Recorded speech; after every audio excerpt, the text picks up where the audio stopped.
Today's book is Angelina's Christmas. Elise has a ton of Angelina books that we read during the rest of the year, and we save this one for just Christmas time.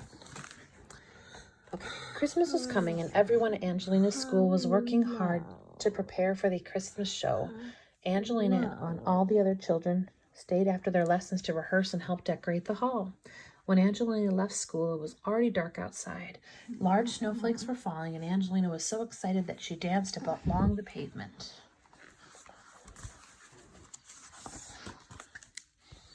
The cottages in the village looked warm and inviting, with holly wreaths on the door and Christmas lights shining in all the windows. But the very last cottage was cold and dark. Angelina peeped in the window and saw an old man huddled by a tiny fire. Here he is.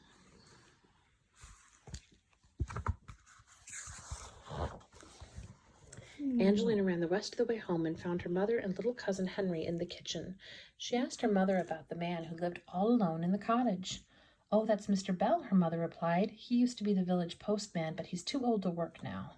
Angelina decided that she wanted to make a Christmas surprise for Mr. Bell, so Mrs. Mouseling gave her some dough to make biscuits shaped like trees, stars, and bells.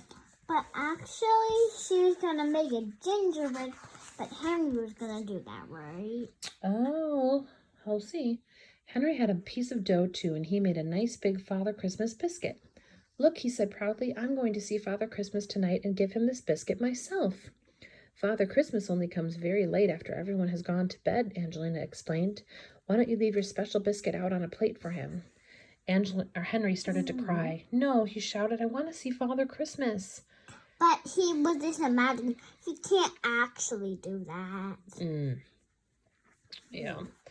"Don't be such a crybaby, Henry," Angelina scolded, but Henry wouldn't stop crying. Why did Angelina call him a crybaby? That's not very nice. It's not a nice name at all, and it's okay sometimes to cry and just have feelings about things. So, yeah, that wasn't a nice thing to say. Yeah, that was not good to call someone a crybaby. I agree. Next afternoon, Angelina and her mother packed a basket with biscuits, mince pies, and fruit for Mr. Bell. "Don't you want to help Angelina take the presents to Mr. Bell?" asked Mrs. Mouseling, but Henry only shook his head. Why did he say, I'm happy? I think it looked like Angelina may be a little happy since he shook his head, because I think Angelina's okay since he shook his head, because I'm pretty sure she already doesn't want him to go, right? I think she'd be okay with him going, but she's upset about his attitude. But I think she just needs to have a little understanding that Henry is feeling a bit sad. Then Angelina and her father went out to find a Christmas tree for Mr. Bell. Henry followed Angelina and Mr. Mouseling all the way to Mr. Bell's cottage, but he still wouldn't speak to them.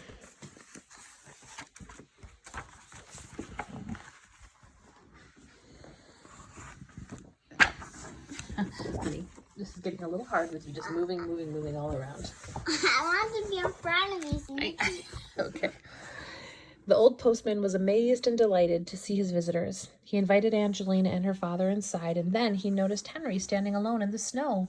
"Come in, my friend," said Mr. Bell with a smile, and he picked Henry up and brought him in near the fire. Mr. Bell's eyes were bright and twinkling. "Wait here a moment," he said, and he disappeared up the stairs. Then, what? Why did the stairs look so cool? And it didn't look like Mr. Henry, that man can fit.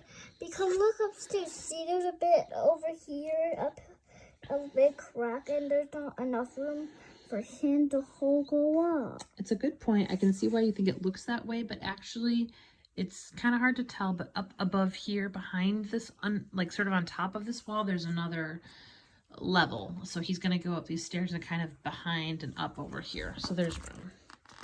So I just can't see it because of the book page. Yes. Then he came down looking just like Father. This is like sitting with an egg beater today. This is just like Father Christmas. "This is the red costume I wore once when Father Christmas needed someone to take his place at the village Christmas party," said Mr. Bell with a chuckle, and he sat down with Henry on his knee. While Mr. Mouseling made tea, he and Angelina decorated the tree. Henry listened to Mr. Bell's stories.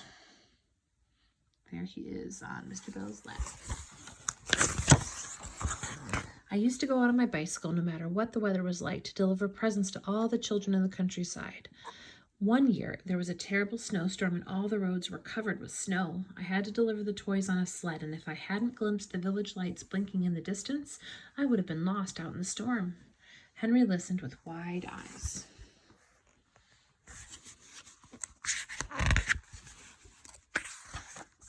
When it was time to go, Henry reached into his pocket. I made this, he said, and I'd like to give it to you. Out of his pocket, he took his big Father Christmas biscuit and gave it to Mr. Bell. This is the best Christmas surprise I've had for many years, said Mr. Bell, thanking Henry and Angelina for their presents. Angelina said she wished Mr. Bell would come to her school show in his Father Christmas costume. That would be a pleasure, he said, smiling. Mr. Bell kept his promise. He came to the Christmas show in his red costume and watched Angelina and her friends dressed as sugar plum fairies dancing the Nutcracker Suite. Later, all the children gathered round Mr. Bell, and Henry felt proud as Mr. Bell handed out the Christmas presents and entertained everyone with stories about his adventures as a postman.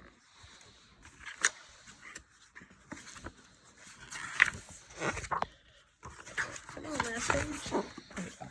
Mr. Bell was never lonely at Christmas again because every year he was invited to come to Angelina's school show dressed as Father Christmas.